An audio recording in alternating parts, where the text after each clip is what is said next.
군장 태을과 마주 앉은 파로는 마음속으로 조바심이 일었지만 꾹 참고 태을이 먼저 입을 열기만을 기다리고 있었다. 안부 인사를 나누고 이런저런 주변 얘기거리를 늘어놓다가 정작 해야 할 말이 나올 시점에서는 태을이 헛기침으로 말을 끊곤 했다. 파로가 찻잔을 다 비울 때까지 빙빙 말을 돌리던 태을은 파로가 그만 일어서 가려고 하자 조심스럽게 가슴속에 숨겨둔 말을 꺼냈다. 저 만나자고 한 것은 다름이 아니라 며칠 후 왕께서 저희 거울에 행차하십니다. 파로는 들었던 엉덩이를 다시 바닥에 내려놓으며 태을의 말에 귀를 기울였다. 저희 거울로서는 둘도 없는 영광이지요.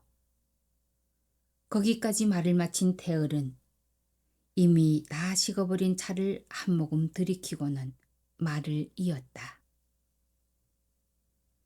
그런데 왕께서 행차하시는데 저희 거울에 마땅히 대접하거나 내놓을 것이 없어서 말입니다. 태을은 물끄러미 파로를 쳐다보았다. 무슨 말씀이신지. 파로는 말끝을 흐리며 태을의 다음 말을 재촉했다. 올해 따님의 나이가 몇이나 되는지요? 파로는 태을이 얘기 도중 뜬금없이 딸의 나이를 물어오는 게 어딘지 석연치 않았지만 순순히 대답했다. 올해 16이오만. 태을은 잠시 뜸을 들이더니 침착하게 말했다. 왕께서 우리 거울에 행차하시면 따님을 진상하는 게 어떨까 해서요. 파로는 자신의 귀를 의심했다. 저자가 금덩이보다 더 귀한 내 딸 벽화를 왕께 올리는 진상품쯤으로 치부하다니. 부하를 사귀며 얼굴이 굳어져가는 파로를 쳐다보며 태을이 말을 이었다. 생각해 보십시오. 일만 잘 되면 따님은 왕의 총애를 받아 대궐로 들어갈 수 있을 것이고 또 듣기 싫소. 사람을 어떻게 보고 그런 소리를 함부로 하시오. 네, 오늘 얘기는 못 들은 걸로 하겠소. 파로는 태을이 더 뭐라 말을 꺼내기 전에 얼른 자리를 박차고 일어나 밖으로 나와 뒤도 돌아보지 않고 집으로 돌아왔다. 그날 밤 파로는 잠을 이룰 수가 없었다. 하나뿐인 외동딸 벽화는 어려서부터 금지 옥엽으로 곱게 키웠고 처녀가 된 지금은 미색이나 성품으로도 어느 누구에게도 뒤지지 않을 만큼 온 마을에 소문이 자자했다. 그런 딸을 왕께 진상품으로 올리자니 파로는 생각할수록 기가 차고 화가 났다. 군장 태을이 분명 자신을 얕잡아보고 이런 일을 꾸민 것이라고 생각하니 더욱 부하가 치밀었다. 파로는 잠 한숨 못 자고 꼬박 며칠 밤을 지샜다. 그동안 마을에서는 왕을 맞을 제비를 하느라고 온통 야단법석이었다. 그러나 파로는 갈수록 초조한 마음이 들었다. 처음에는 화가 나고 분하던 것이 하루하루가 지날수록 걱정과 원망으로 바뀌었다. 혹 군장 태을이 이번 일을 꼬투리 삼아 우리 식구들을 못살게 구는 건 아닐까? 아니, 어쩌면 군장의 위세로 우리 벽화를 억지로라도 왕께 진상할지도 몰라. 파로는 안절부절 못하는 것은 물론 속이 타들어가는 것만 같아 밥도 제대로 못 먹고 온종일 냉수만 연신 들이켰다. 벽화는 아버지가 며칠 전 군장 태의를 만나고 온 다음부터 식사도 제대로 못하시고 잠도 못 주무시는 것 같아 걱정이 되었다. 평소 아버지는 다소 고지식하긴 해도 원래 성품이 유순하고 착하신 까닭에 그리 큰 곤란이나 어려움을 겪지 않고 살아왔기 때문이었다. 그런데 요즘의 아버지는 마음속에 무슨 말 못할 큰 걱정거리가 생긴 듯 언제나 얼굴에 그늘이 지고 상심에 차 보였다. 땅이 꺼질 듯 한숨을 내쉬는 것이나 밤잠을 못 이루는 것이나 여름도 다 지나 어느덧 가을인데도 연신 찬물만 들이켜는 것도 전에 없던 일이었다. 그리고 가끔 마당이나 부엌에서 일하고 있는 자신의 모습을 뚫어지게 쳐다보다가 자신과 눈이 마주치면 황급히 고개를 돌리며 시선을 다른 곳으로 돌리는 것도 이상했다. 벽화는 그런 아버지가 걱정이 되어 하루는 저녁 설거지를 끝낸 다음 안방으로 들어가 아버지 앞에 다소곳하게 앉았다. 아버님, 혹 마음속에 무슨 근심거리라도 생기신 거예요? 벽화의 말에 파로는 딴청을 부렸다. 아니다. 아무 근심도 없다. 벽화는 채근하듯 다시 여쭈었다. 아버님, 무슨 일인지 말씀해 주세요. 저번에 군장 어른을 만나고 오신 후부터 아버님의 모습이 전과 달라지셔서 그렇습니다. 벽화의 말에 파로의 아내도 맞장구를 쳤다. 그래요, 영감. 벽화의 말이 옳아요. 군장 어른이 뭐라 그랬어요? 딸과 아내가 이렇듯 채근하자 파로도 더 이상 숨길 수가 없어 태을과 있었던 일을 모두 얘기해 주었다. 파로의 얘기를 들은 아내는 안 될 일이라고 펄쩍 뛰었지만 웬일인지 벽화는 조용히 고개를 숙이고만 있었다. 잠시 후 벽화가 결심을 굳힌 듯 나지막하게 말했다. 아버님, 어머님, 소녀 군장어른의 말을 따르겠습니다. 이 좁은 거울에서 가난한 촌부의 아내로 사느니 대궐에 들어가서 왕의 총애를 받으며 호화롭게 살고 싶어요. 벽화의 부모는 생각지도 않은 딸의 말에 적이 놀랐다.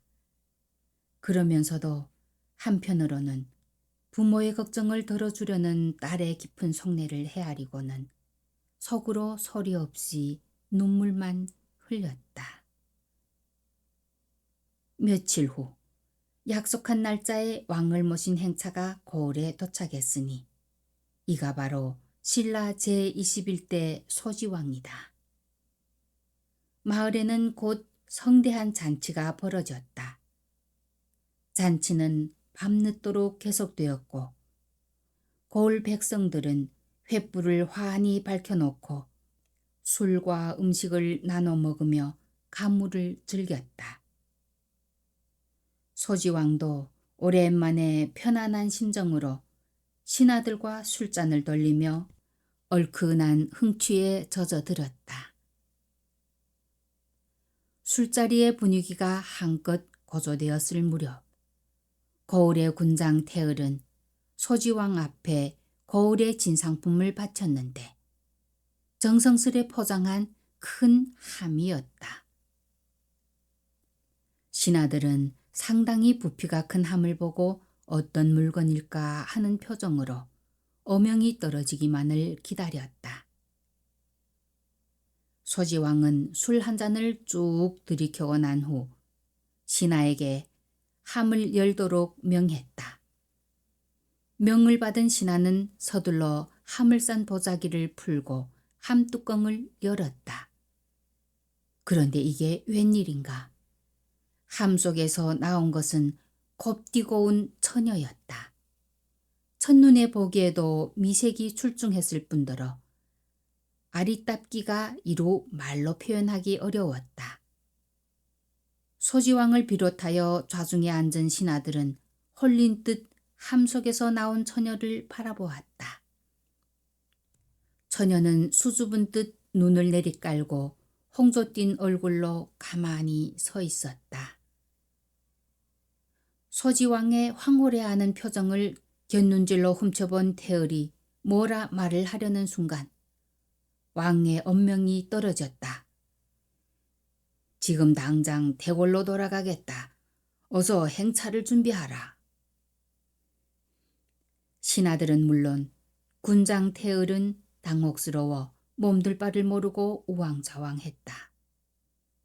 벽화는 그저 멍청하게 서 있다가 왕의 언명이 떨어지자 함 속에 털썩 주저앉고 말았다.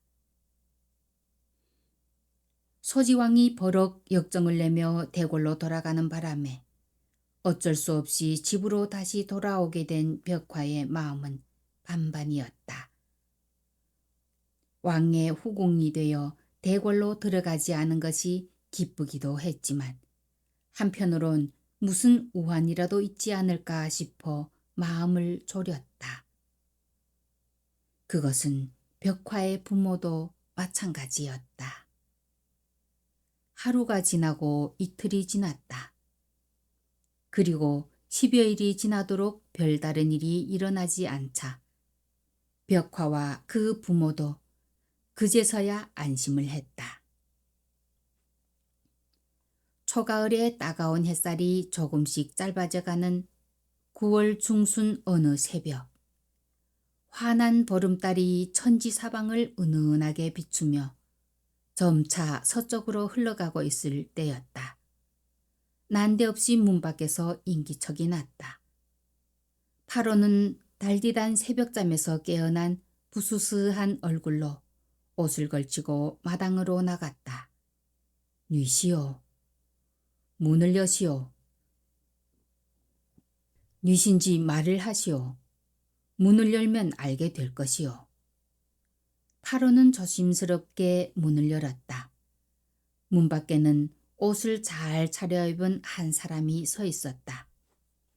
그리고 몇 걸음 뒤편에는 또 한 사람이 희미한 새벽빛 속에 서 있었다. 옷차림새를 보아 한눈에 보기에도 범상치 않은 인물이라고 판단한 파로는 그들을 아무 말 없이 집 안으로 맞아들였다. 때마침 마당의 인기척 소리를 듣고 잠에서 깨어난 벽화가 방문을 열고 나오자 그들과 마주쳤다. 방에서 나오는 벽화를 본 손님 중 한 사람이 가볍게 잔기침을 했다. 무의식 중에 그 사람의 얼굴을 힐끗 쳐다보던 벽화는 얼른 마당으로 뛰어내려와 땅에 무릎을 꿇고 엎드려 말했다. 왕께서 어인일로 이렇게 누추한 곳에.